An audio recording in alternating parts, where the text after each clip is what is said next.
Lương Thế Trung, này thì nói. Cái lồn bắt cuối bố mày bắn trượt rồi. Thằng AD nó đéo tuổi tao đâu.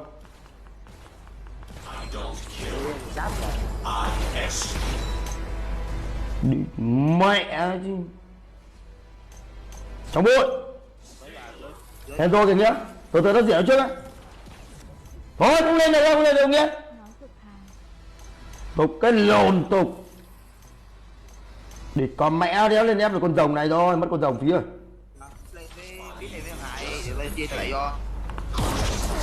Thôi bỏ con rồng anh kia. Bỏ con rồng đi. Đéo ông lồn nó lên đâu.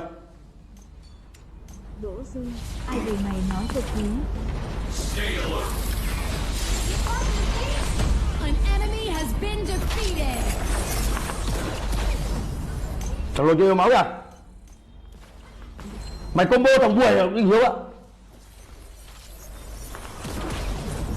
Địt mẹ nga đây nó lên cái lồn nhưng mà bắn nó không đau nhỉ. Ôi dồi ôi. Cứu về đi. Thế nó đi ra ta.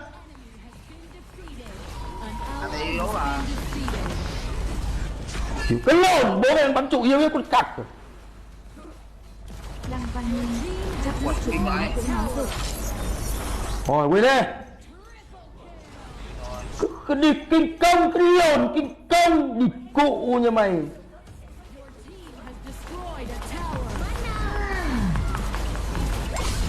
Công cái máu lồn.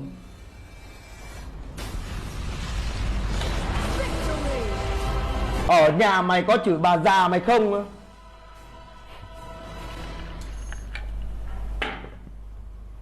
Mày comment câu đấy bố mày biết mày là thằng trẻ trâu vãi cả lồn nữa. Và bố mày đeo quan tâm những cái câu mày nói. Nguyễn Anh Phi, Bàn Lương. Ô hãm lồn, địt mẹ. Đấy, bố anh MVP ấy, địt cụ nó chửi cái lồn. Đánh thì như cái đầu buồi ấy, địt cụ nó cái mục tiêu cái đầu lồn. Đang đánh nhau cứ đòi đi ăn mục tiêu. Hãm lồn.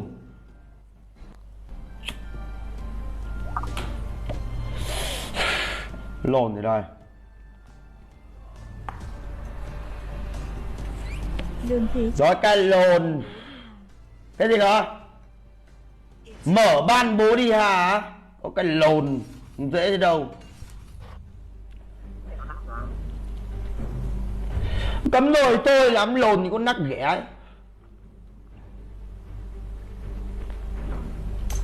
Cái gì cơ?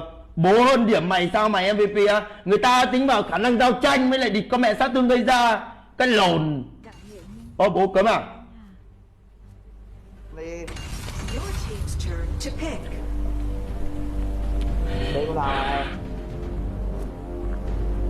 Lấy cái đắt cho nghĩa đi. To pick. Tao mít nha. Mày muốn đi dùng lồn à? Vô tốt vào rồi. Mày Lương mít. Thế Trung, ban bố mày in chứ không bản mở ban. Your team's turn. Có cái lồn làm gì có chuyện mở ban bây giờ?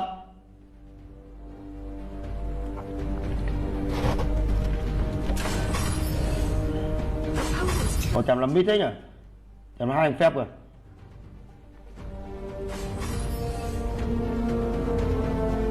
Rồi đánh con buồi được nhỉ?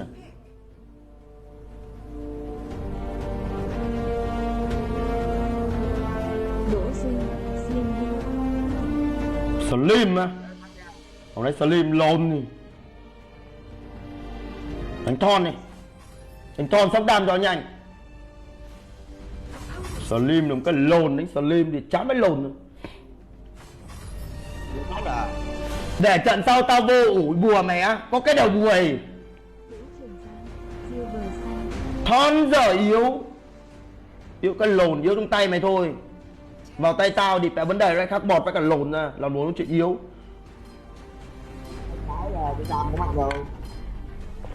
Mày đừng đánh Eo Su là được. Cái lồn má mày. Cái lồn. Con thon này bây giờ chỉ cần 3 đồ thôi. Phong mùa này yếu vãi tít. Yếu cái con cặc. Yếu đéo thôi. Mạnh vẫn lồn nó kêu yếu. Chả có con AD lồn nào yếu cả. Chỉ có con AD là đéo có đồ nữa nó mới yếu. Cái lỗ má team nó biết cái kia ép đầu game thì mình yếu đầu game vậy liền à. Ôi. Mày cứ sợ cái lồn gì nhỉ? Mẹ mày tên chưa đánh cứ sợ cái lồn. Team nó mạnh đầu game ấy. Mạnh thì làm cái lồn gì? Mày thấy thì con mẹ mày bố mày đánh mấy thằng quay với mấy thằng kia có bao giờ sợ không? Địt cụ sợ cái đầu buổi.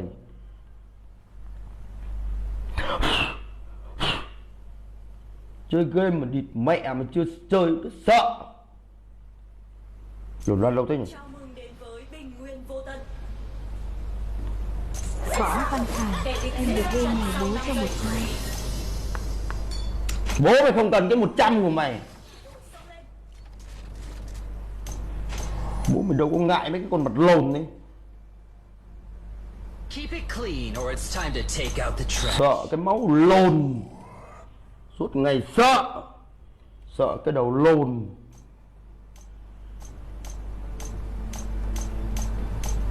Địt mẹ mày vẫn hỏi thăm bùa bố mày à? Thôi nghe tao về phòng lính á. Sợ cái đầu buổi. Địt mẹ mày sợ này. Our Dragon Lane tower is under attack. Behind every big change, the shadow hand. Bỏ đi không? Thôi bỏ đi. Tao kéo bùa ra. Sợ cái máu lồn. Tôi nghe. Đường Tú Dung, ban bố đi. Cái địt mẹ đéo có sai thì con mẹ đi bắn vào ấy. Quái rừng, bắn quái rừng được. Thôi bỏ đi kia. Rồi lồn mít nó xuống kìa. Tower is under attack. Cái lồn nghĩa làm gì ấy? Mày ảo thuật cái lồn gì đây? Or it's time to take out the trash. Chơi đi kia. Đánh được lồn nào không được nhé. Chơi ngay đây trước kìa. One bullet, two blasts. Rồi dừng nó nhá.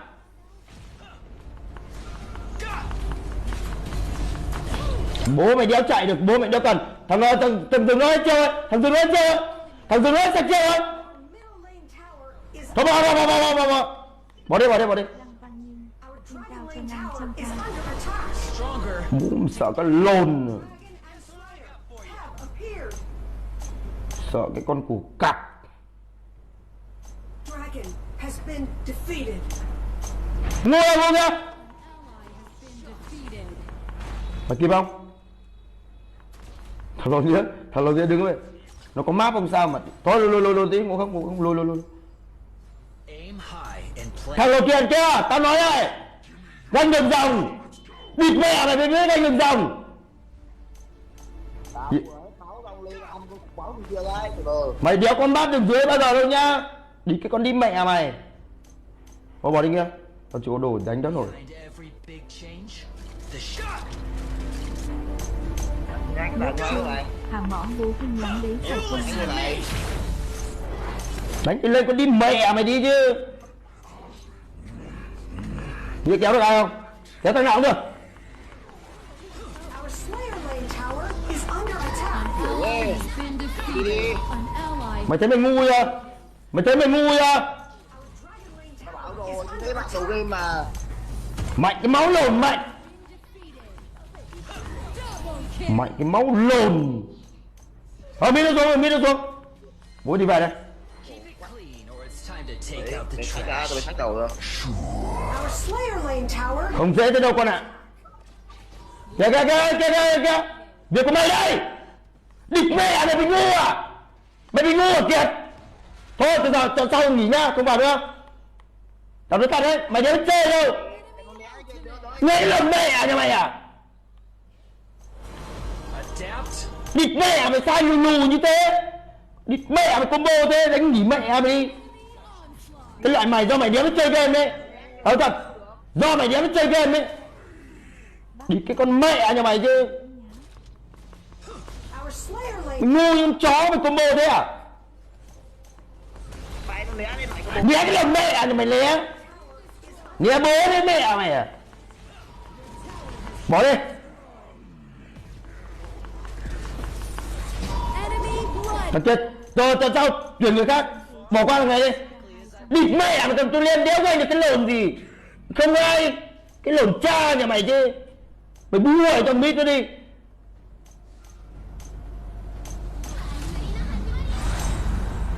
Guess what I got? Đánh như cái máu lồn đi. Cầm cái con mít này. Những trận lồn nào thua cũng toàn đều do lủng một vị trí ấy.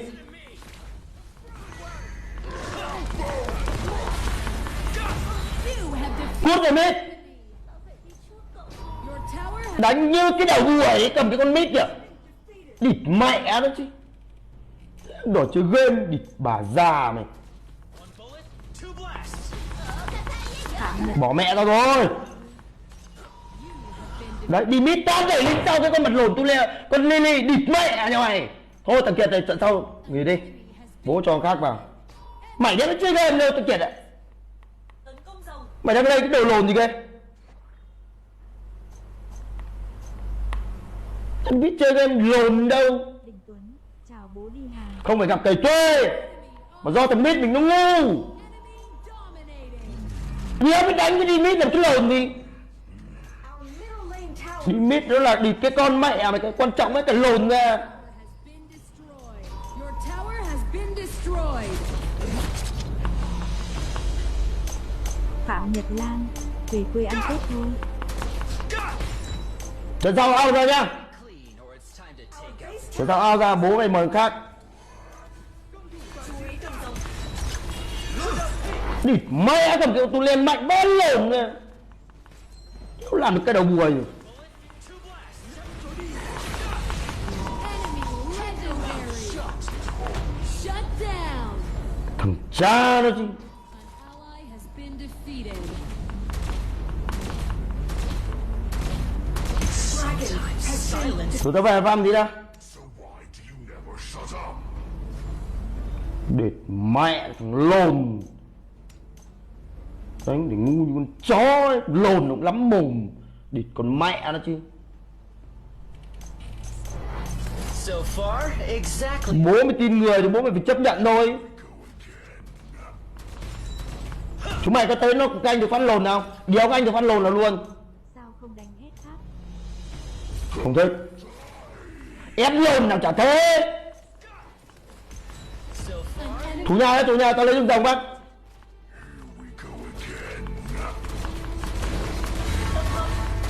Thôi tao lấy rừng rồng á, tao lấy rừng rồng bắt, lấy tí tiền bắt. Your team has destroyed a tower.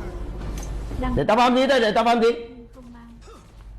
Còn lồn với luyện kim. silence is gold. Luyện kim đầu game mới là yếu. Thủ nổi không? One bullet, two blasts.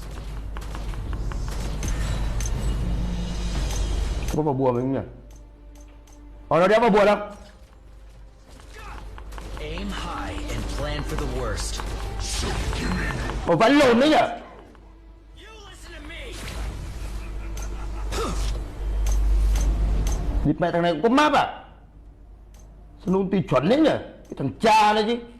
Địt có mẹ ulti chuẩn với lồn nữa. Cay cái đầu bùi cay. An enemy has Lùi tí kia đây, nghĩa. Lùi được không? Ủa cái lồn mẹ mày. Thằng lồn men là cứng quá. Tao chỉ có xuyên giáp nữa. your tower has been destroyed. Chết rồi, thằng Nghĩa nó chết mất rồi.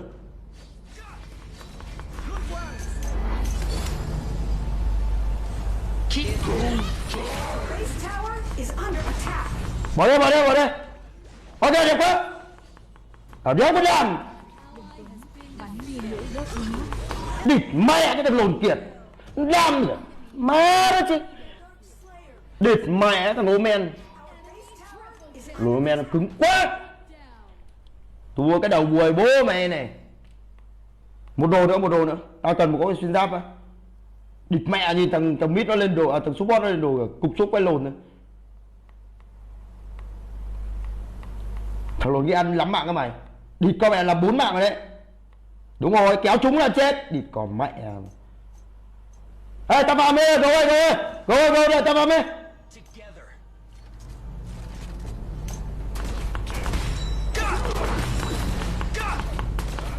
The